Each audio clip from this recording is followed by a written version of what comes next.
tinofara kana kwaedza tichitaura nepepa nawo nemukati menyika yeZimbabwe. Zuva iri, zuva 14 February, harisi zuva rerudo, asi izuva rinotirangaridzira kuti tigare tichiziva kuti rudo ragwara rwakakosha mukati meupenyu hwedu. Chero shoko raMwari rinotaura, love conquers all sins. Rudo runokavhira masinzi ose matadzi ose anoitwa nemunhu. Saka zvakakosha kuti pazuva iri tirangarire vose vari pasaidi pedu, maneighbors edu, vatinogara navo mucommunity, vatinogara navo munyika. It's a day which reminds us kuti tive tichirangarira kwatiri kubva semhuri imwe chete nekwatiri kuenda sevana vamwe chete. Isusu zvakatikoshera tiri muusungwa, nokuti izuva ratinokwanisawo kusangana nehama dzedu dziri kubva panze dzakawanda dzauya nhasi vachitishanyira pazuva rakadai so. Zvinova zvinhu zvinofadza. Vasungwa vakawanda vari kufara, vasangana nevanodana navo, vadzimai vavo vauya, vana vauya. Zvaratidza kuti izuva rinotiudza padhuze nepadhuze semhuri imwe chete. Tiri pano correctional industries manufacturers, ndo pandatangira zuva rangu ranhasi. Ndabva ndasangana nemajournalist hama dzangu, ndo vatanga kundipa zvipo ivovo.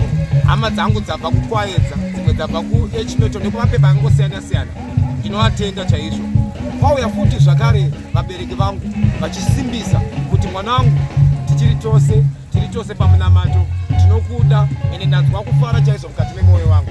Kwauyawo shamwari dzabva kunzvimbo dzakasiyana siyana ende vamwe vachiri kuuya. Ndinotenda Mwari naizvozvo. Kubuda mukati meusungwa mazuva angu apa aswedera pedyo, asi pane zvinhu zviri kugadziriswa zvakawanda zvekuti process yacho ifambe zvakanaka. Pane pfuma yandichiri kuedza kuunganidza kuti mapepa acho afambe zvakanaka kudaro. Mari dzacho dzinosvika kuma-6,000, dzimwe dzacho dzakabhadharwa nevamwe vakakwanisawo vakabvisawo 1,000, vamwe vari kungodaro vachidaro.